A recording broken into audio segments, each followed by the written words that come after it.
Hey, bienvenue dans ton Yann et Frank. Aujourd'hui, Duhem, il a volé le show à François Legault. Petit coup de génie d'Éric. Petit coup de génie. Génie.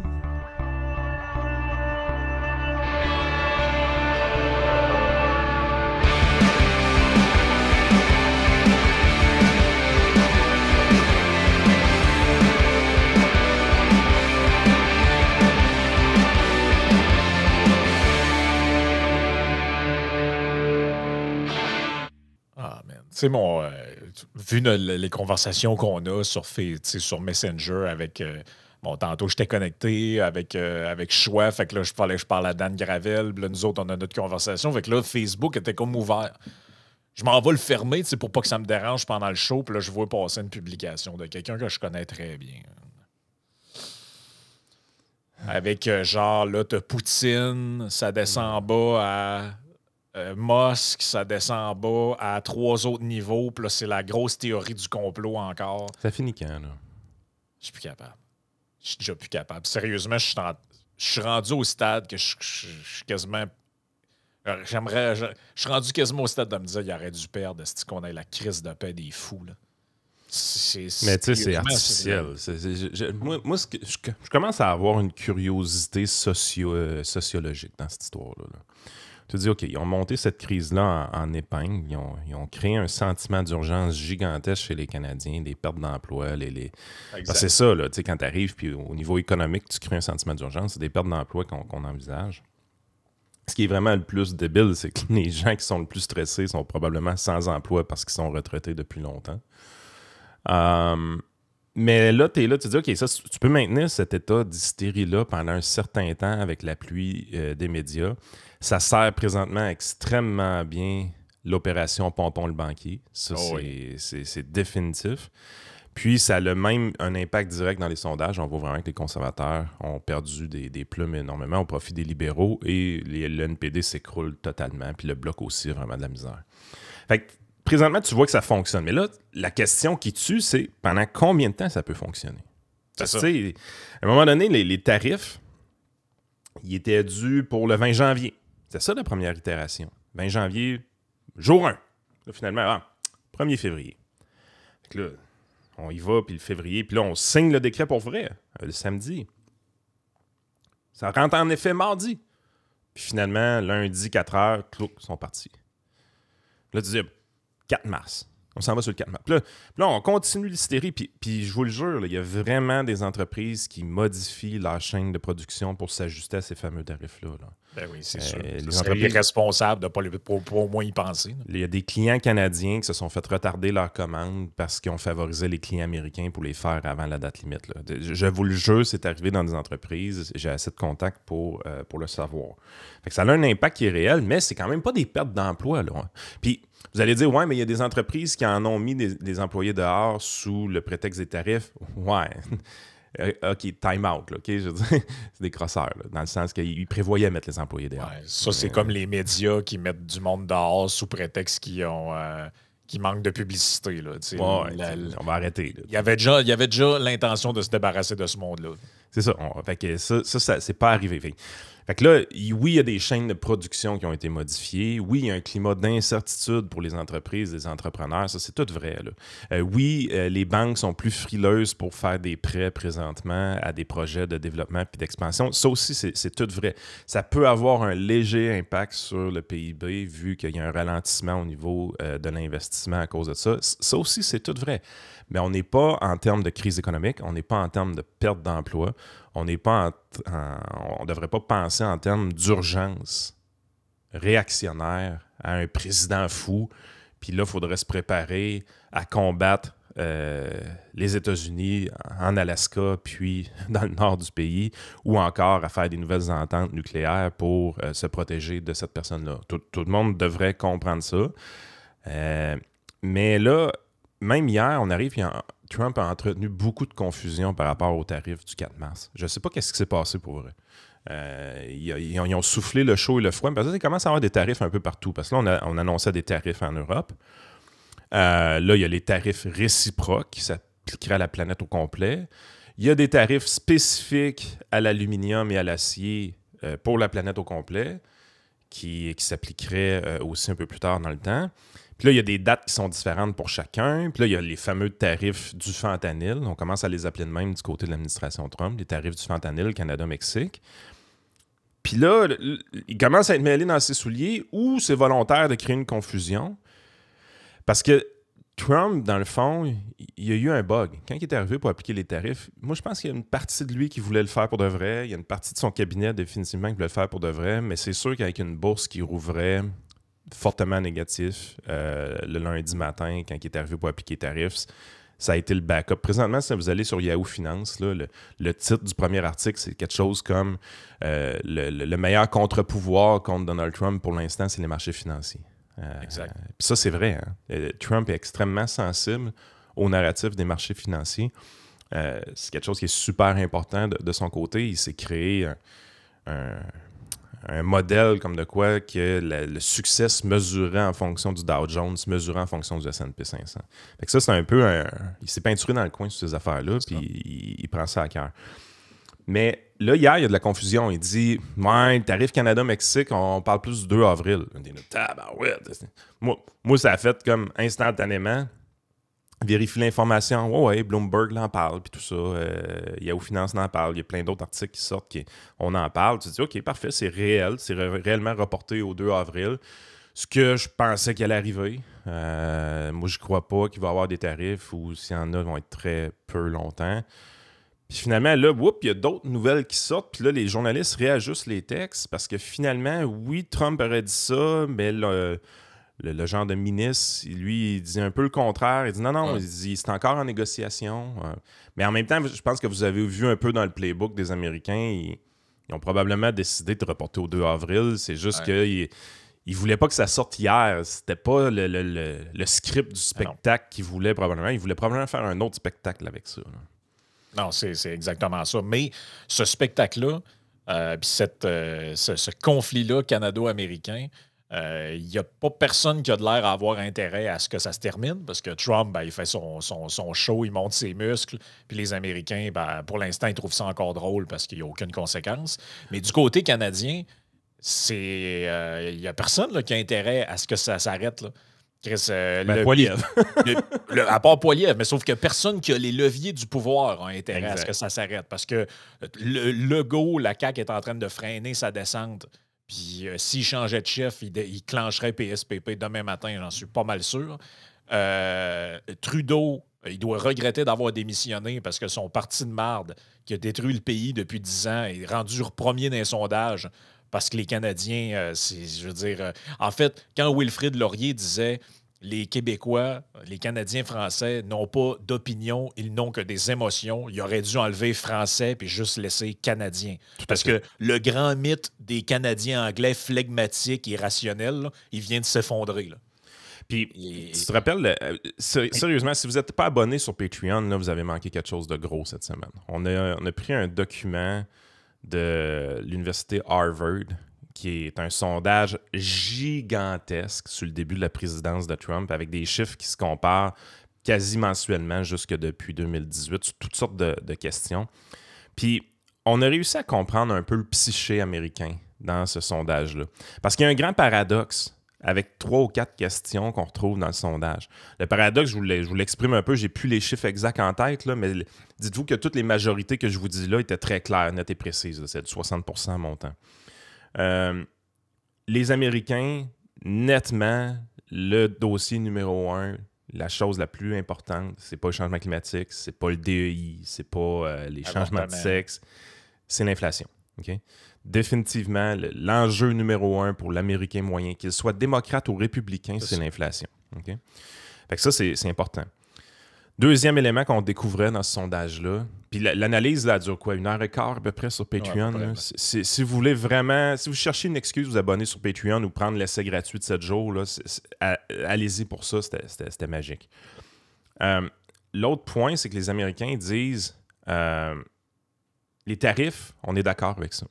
La méthode de négociation tarifaire d'un point de vue géopolitique et économique, ça, c'était un peu la nuance dans la question qui faisait en sorte que ça crée le paradoxe qu'on va décrire.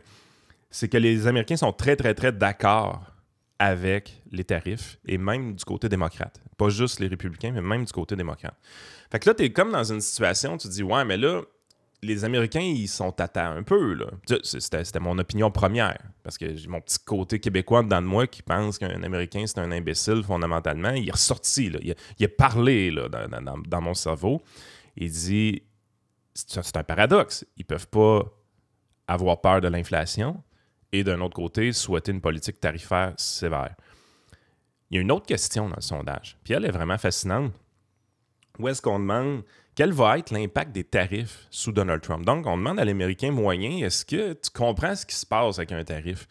Puis il dit explicitement, l'Américain moyen dit explicitement que ça va être dommageable pour l'économie. Ça pourrait créer de l'inflation. Fait que là, tu es là, tu te dis, ben là, ça fonctionne pas, il n'y a pas de logique ici. Sauf si l'Américain, la seule façon de rationaliser tout ça, c'est de prendre pour acquis que l'Américain moyen est parfaitement au courant que la politique tarifaire de Donald Trump, c'est du bluff. C'est ça. C'est la seule conclusion. C'est la seule conclusion noir sur blanc dans le document. Ben, d'ailleurs, as-tu remarqué qu'il y a des choses qui n'étaient pas dans le sondage? Parce que dans le sondage, là, ceux qui ne sont pas abonnés, abonnez-vous puis allez écouter ce long segment-là. Il questionne sur tout, même sur le golfe du Mexique, sur tout. Sauf, il n'y avait pas de question dans le sondage sur l'annexion du Canada. Zéro pin bar. C'est drôle, hein? Personne. Il n'y avait pas de. Bon, ça se peut-tu que même les sondeurs avaient compris que c'est n'importe quoi, là? Que c'est de l'enflure verbale, puis que le Governor Trudeau, c'est comme le Rocketman. Non, c'est un running gag. C'est un running gag. Là. Et là, quand je disais dans la liste de ceux qui n'ont pas envie que ça se termine, en tête de liste, t'as Dom Ford. Donc, lui, il dit faites durer ça encore quelques semaines. Parce que moi, là. L'élection n'est pas finie. Moi, j'ai une élection à gagner. Là, il a fait son infopub à la Maison-Blanche à coût de 85 000. Et là, il nous écrit sur son compte, il dit Today, I'm asking for your vote. Aujourd'hui, je vous demande votre vote. Je vous demande un mandat fort pour protéger l'Ontario. Mm-hmm. Le plus fort sera le mandat, le plus fort sera le message que nous avons, que nous lancerons ensemble. Le Canada n'est pas ne deviendra pas le 51e État. Le Canada n'est pas à vendre. Juste dire que le gars se présente en Ontario, là, pas comme premier ministre du Canada. Tu sais, c'est comme si ce message-là, là, c'est là qu'à un moment donné, tu te rends compte que la politique en 2025 s'est rendue lunaire, ben raide. Là. Lui, là, il écrit ce tweet-là comme s'il pensait, parce qu'il ne pense pas pour vrai, là, mais comme s'il pensait que Donald Trump va prendre ses journaux le matin de l'élection, il va dire Doug Ford, il a gagné 60% du vote. Je devrais arrêter d'écœurer Trudeau. Là, ça n'a pas de sens. Je pense que j'ai fait une erreur. Ça n'existe pas, ce monde de licorne-là. Là. Je pense que le gars... Mais Trump leur a fait un cadeau incroyable. Il les a dispensés d'avoir un programme. Il les a dispensés d'avoir des idées. Il les a dispensés d'être intelligents. Il les a dispensés de devoir être meilleurs que les autres. Tout ce qu'ils ont à faire, c'est d'instrumentaliser la peur qui a été créée et de faire en sorte que ça ne s'arrête pas pour se faire réélire. C'est tout, là. Fait que Doug Ford a été intelligent parce que lui, c'est lui qui a saisi la plus petite fenêtre d'opportunité possible, plutôt. Justin Trudeau, bon, à la fois, il va avoir des regrets, mais je veux dire, les têtes dirigeantes derrière Trudeau qui l'ont convaincu de quitter, de proroger puis éventuellement couronner Mark Carney puis peut-être avoir le temps de faire une élection avant que ce sentiment-là d'hystérie quitte le Canada. Tu te dis ça, ils vont peut-être gagner leur pari. C'est risqué parce que c'est quand même long, là. Si on parle d'une élection en mai, là, c'est de maintenir le climat d'hystérie jusqu'en mai, c'est pas gagné pour les libéraux fédéraux. Probablement acquis pour Doug Ford, mais pas gagné pour les libéraux fédéraux. Mais je veux dire, moi, j'ai de la misère à croire. Pour vrai, là, mois de septembre 2025, on revient de vacances cet été et on est encore dans ce climat-là d'hystérie collective. Je comprends que la COVID, ça a duré 2 ans et demi. Là. Je comprends tout ça. Là. Mais j'ai beaucoup de difficultés à croire qu'en septembre, on est encore là-dedans. Là. C'est quelque chose qui doit avoir une date de fin qui va arriver peut-être, souhaitons-le avant mai pour l'élection fédérale. Mais je le vois pas dépasser juin. Là. Je veux dire, on n'est pas tata à ce point-là. Je peux pas croire. Là. Ouais, là, je penserais pas. Là, mais il va falloir que ça se termine.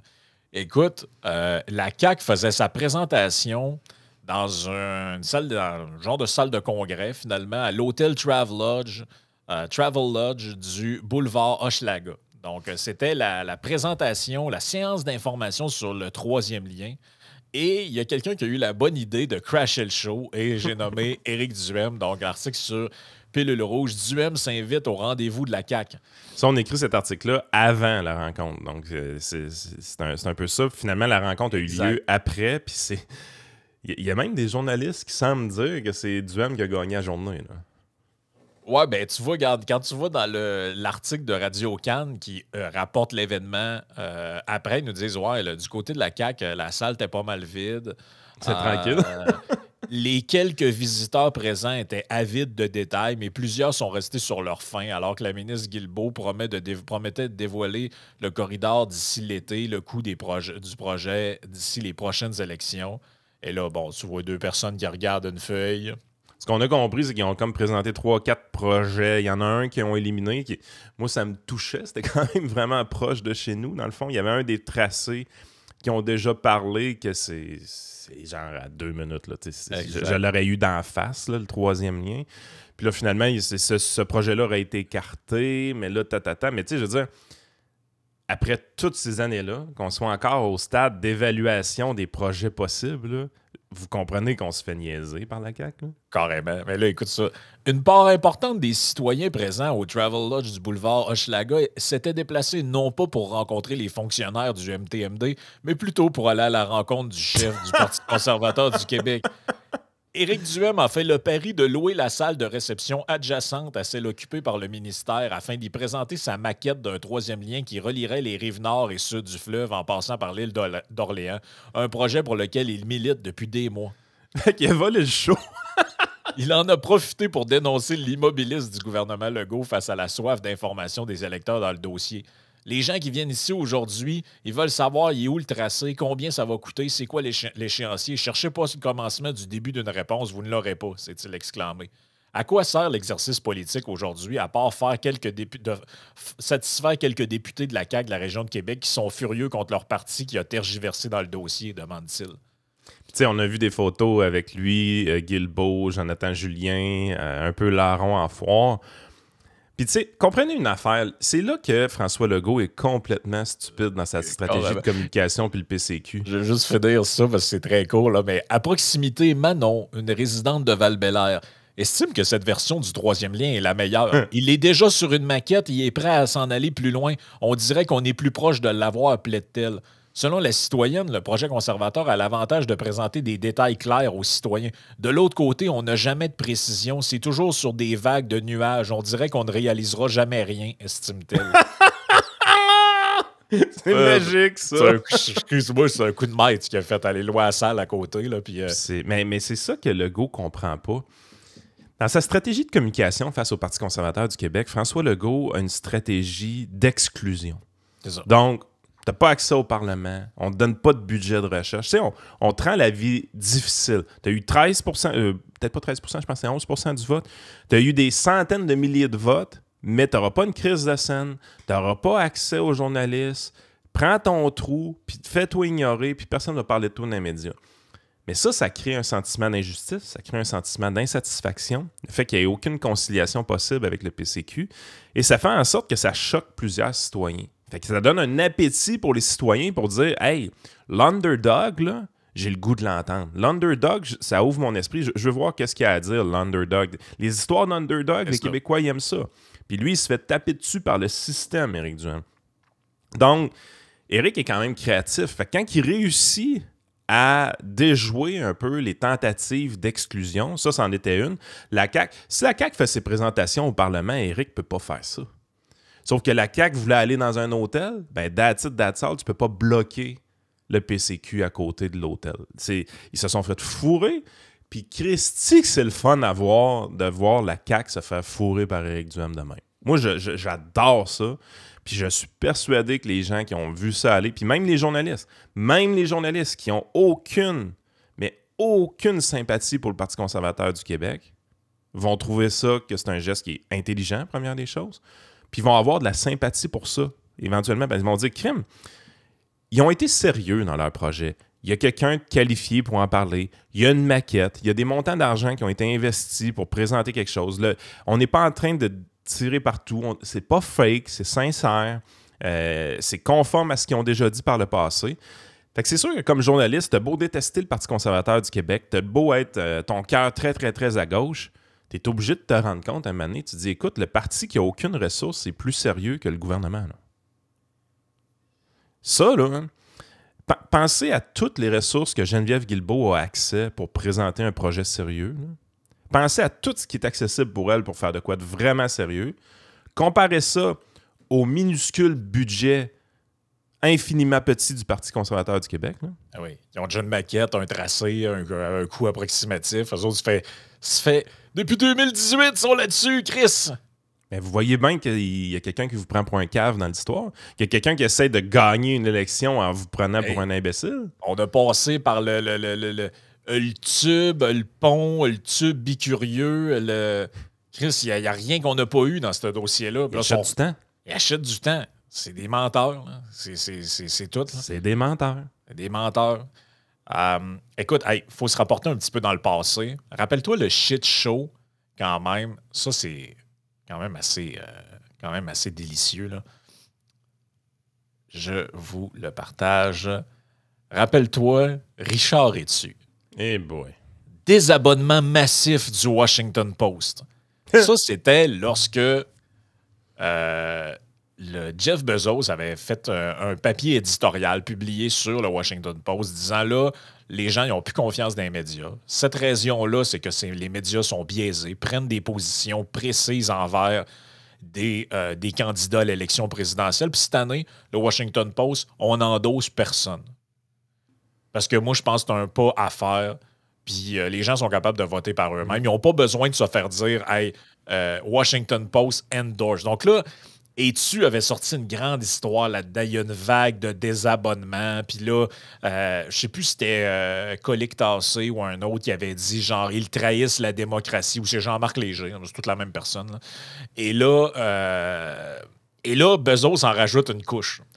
Je sais pas si on peut... Ben, je l'ai, en fait, le post... Je l'ai ici. Il est à l'écran. Ouais, mais c'est parce qu'on le voit pas au complet. Là. C'est son tweet au complet, moi, que je voulais... je l'ai en français, je vais le traduire pour les auditeurs. Pendant que ce qu'on voit à l'écran, c'est la publication sur Pilule Rouge. Mais le post carrément Twitter, là, intégral, là, je vous le lis vaguement. Là. J'ai partagé cette note avec l'équipe du Washington Post ce matin. Je vous écris pour vous informer d'un changement à venir sur nos pages d'opinion. Nous allons écrire chaque jour pour soutenir et défendre deux piliers. Les libertés individuelles et le libre marché. Nous aborderons bien sûr d'autres sujets, mais les points de vue opposés à ces piliers seront publiés par d'autres. Il fut un temps où un journal, surtout s'il s'agissait d'un monopole local, aurait pu considérer comme un service le fait de proposer chaque matin à ses lecteurs une rubrique d'opinion générale qui cherchait à couvrir tous les points de vue. Aujourd'hui, Internet fait ce travail. Ça, c'est important. Là, oui. Très important. Je suis de l'Amérique et je suis pour l'Amérique et je suis fier de l'être. Notre pays n'est pas devenu ce qu'il est en raison de son caractère typique. N'est pas devenu ce qu'il est en raison de son caractère typique. Une grande partie du succès de l'Amérique a été la liberté dans le domaine économique et partout ailleurs. La liberté est éthique, elle minimise la coercition et les pratiques, elle favorise la créativité, l'invention et la prospérité. C'est important ce bout-là. Là. Ah oui, c'est important. J'ai proposé à David Shipley, que je conclus, là, il reste un paragraphe et demi, que j'admire beaucoup, de prendre la tête de ce nouveau chapitre. Je lui ai suggéré que si la réponse n'était pas oui, c'est sûr, alors il fallait que ce soit non. Après mûre réflexion, David a décidé de se retirer. Il s'agit d'un changement important qui ne sera pas facile et qui nécessite un engagement à 100%. Je respecte sa décision et nous allons chercher un nouveau directeur en chef, un nouveau rédacteur en chef pour prendre en charge cette nouvelle direction. Je suis convaincu que le libre marché et les libertés individuelles sont une bonne chose pour l'Amérique.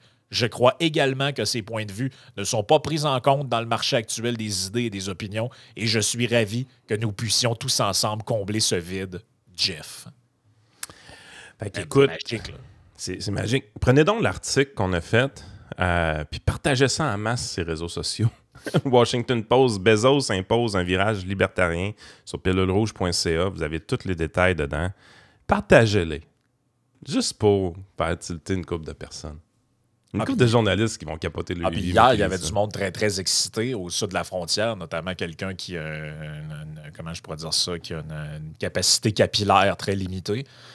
Mais Vincent? Oui, Vincent. Je voulais pas le nommer, j'essaie de trouver une manière de. Donc, le baron de Saint-Lambert était très, très, très, très content de ce virage-là du Washington Post, mais beaucoup, beaucoup de meltdown. Hein?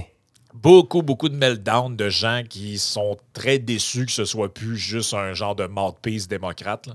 Et là, l'affaire, c'est que en fait, les gens sont toujours dans leur tête, là, c'est toujours binaire. C'est blanc ou noir, c'est Harris ou Trump, c'est républicain ou démocrate. Moi, ce que je comprends là-dedans, là, c'est que c'est aussi un journal qui va critiquer. C'est pas partisan, en fait. Il s'attache sur des valeurs et non pas sur un parti. Ben là, le gars, il répète 3-4 fois l'affaire de la liberté économique. Là. Moi, j'aime ça. J'adore ça. Ben, moi, ce que je m'attends, c'est qu'il y ait des sorties contre les tarifs. Là. Ça devrait. Ça devrait. Ça fait beaucoup de sens. Ben, en fait, vous le voyez dans notre show, nous autres. Autant que... moi, je suis aux États-Unis, jamais j'aurais voté démocrate. C'est sûr, à 100%, je votais Donald Trump. Mais je peux pas dire que je suis d'accord avec les tarifs. Mes valeurs, mes principes sont plus importants qu'un parti politique que je peux même pas voter pour. Puis même si j'étais aux États-Unis, je suis persuadé que je dirais la même affaire. Non, mais on l'a dit 53 fois. Là, que pendant les primaires, rappelle-toi que notre candidat préféré, c'était Ramaswamy. Carrément. Et à un moment donné, il faut que tu sois lucide. Tu dis, il n'y en avait pas de chance de gagner, Vivek. Il n'y en avait pas. Peut-être la prochaine fois. Peut-être la prochaine fois. Il y a du monde qui aimait DeSantis, mais moi, c'était pas mon préféré non plus. Le Vivek était vraiment le discours que j'appréciais et je voulais entendre. J'étais un peu déçu, honnêtement, que Vivek soit pas dans l'administration. La petite chicane qu'il y a eu avec Musk, c'est décevant. Ça aurait été le fun d'avoir Vivek avec Musk. Mais je pense que Musk, c'est un gars de one-man show. Là.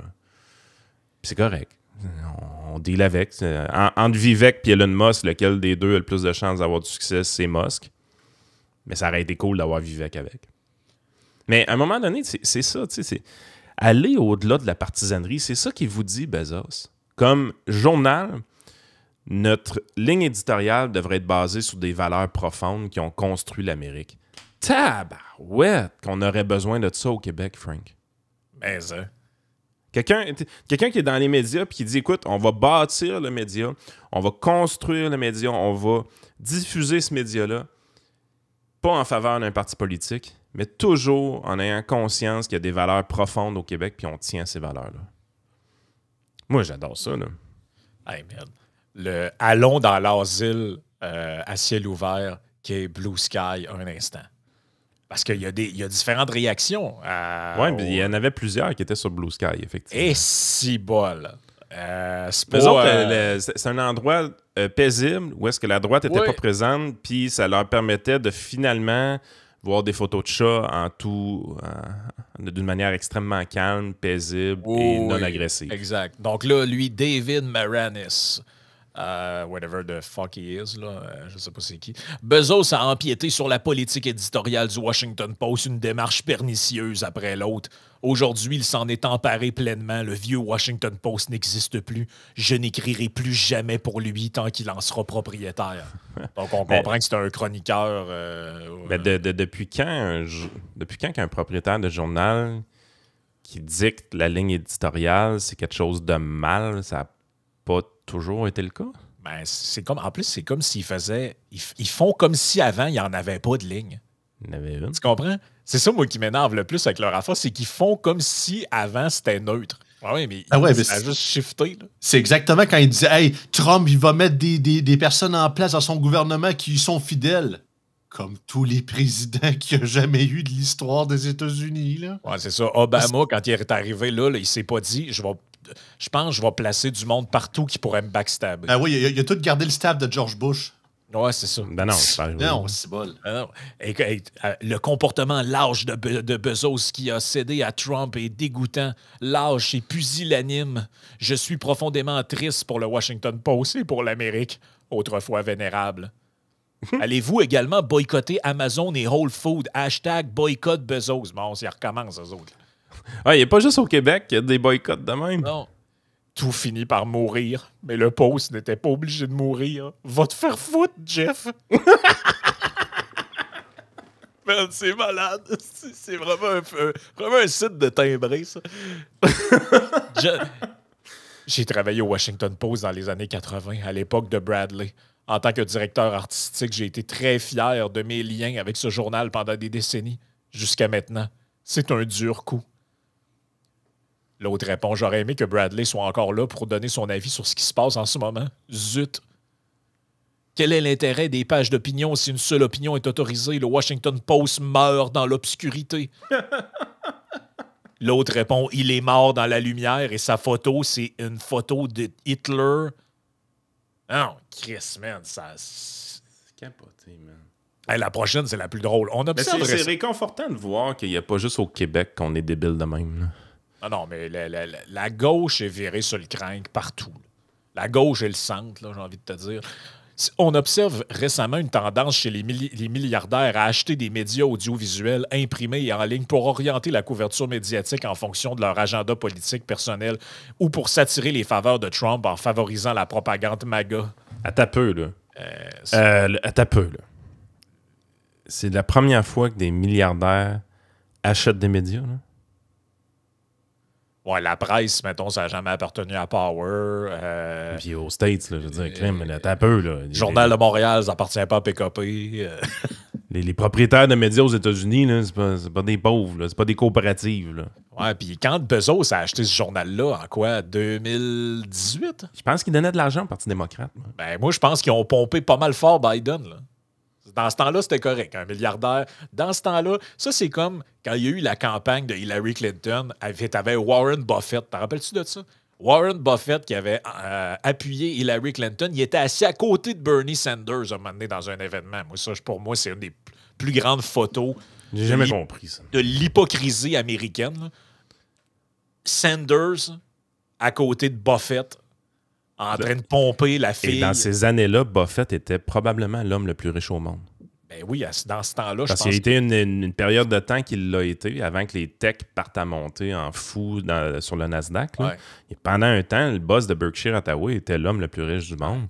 Puis, moi, c'est là que, dans le fond, la dualité, là, comment faire pour sortir de la partisanerie? Buffett, là, je m'en cache pas, là, je l'adore. C'est, en termes d'investisseur, là, ce gars-là est un génie.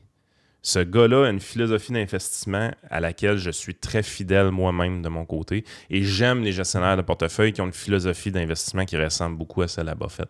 Fait que dans son domaine d'expertise, là, ce gars-là est un putain de génie. Mais dans les opinions politiques, j'ai jamais compris. J'ai jamais compris ses opinions politiques. Pourquoi il était aussi à gauche. C'est comme s'il y avait une culpabilité d'être riche. Puis ça, je trouve ça scandaleux. Puis Bezos, puis beaucoup de gros propriétaires américains s'en allaient dans cette direction-là. Bezos aussi. Ces gars-là, on sentait qu'ils se sentaient coupables d'être riches. C'est exactement ça. Ce qui a changé, c'est que depuis un temps, depuis Elon Musk, en fait, le visionnaire qui a changé un peu la mentalité du milliardaire américain, c'est Musk. C'est de dire, man, own your shit. Assume-toi.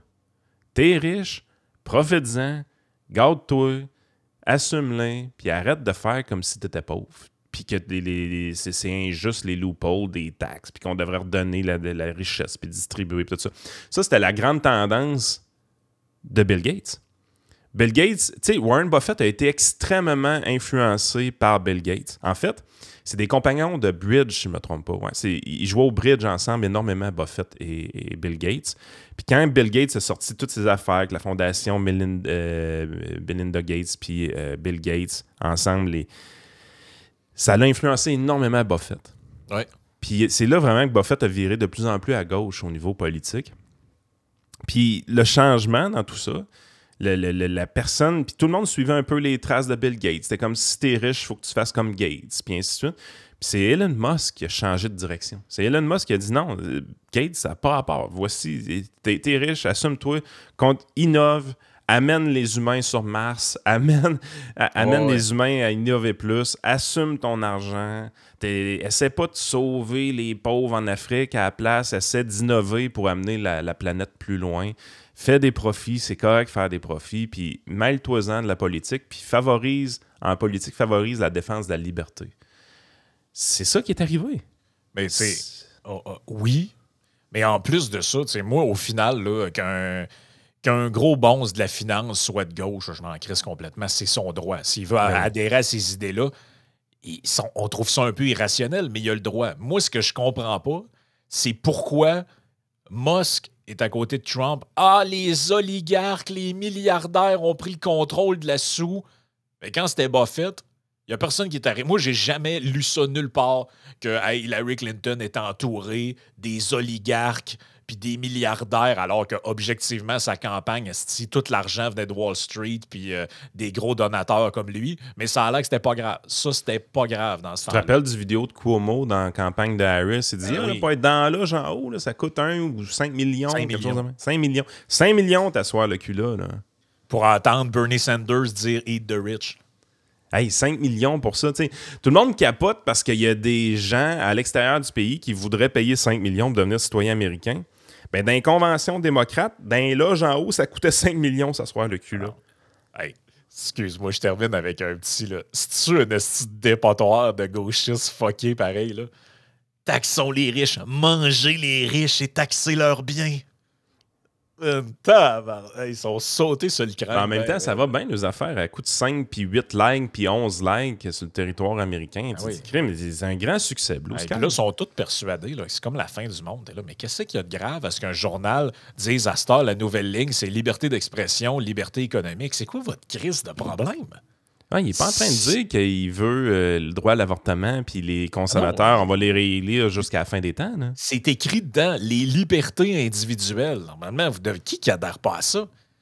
Eux autres, ils sont tellement rendus en psychose qu'ils regardent un texte dans lequel c'est écrit liberté d'expression, liberté individuelle, liberté économique, puis ils voient un gars avec un pinch carré et un casque d'armée sur la tête. Puis dites-vous une chose, ça peut être vraiment utile parce que un journal qui s'attache à des valeurs comme ça, présentement, ces valeurs-là favorisent un peu plus les républicains que les démocrates. Mais advenant le cas que les conservateurs sociaux reviennent au pouvoir au niveau des États-Unis puis ramènent le parti républicain dans des affaires ultra anti-libérales ou illibérales, ben un journal comme le Washington Post va pouvoir jouer un rôle pour ramener la barque vers le centre éventuellement. Carrément. Si tu t'attaches aux valeurs plutôt qu'à un parti politique, tu as beaucoup plus de chances d'être utile pour la démocratie. C'est pas vrai qu'en t'attachant à un parti politique, tu es utile pour la démocratie. Ça, c'est pas vrai. Non, carrément. Écoutez, on va passer sur Patreon pour parler de plusieurs autres sujets. Quand même, la cour est pleine. Là. On a des audios.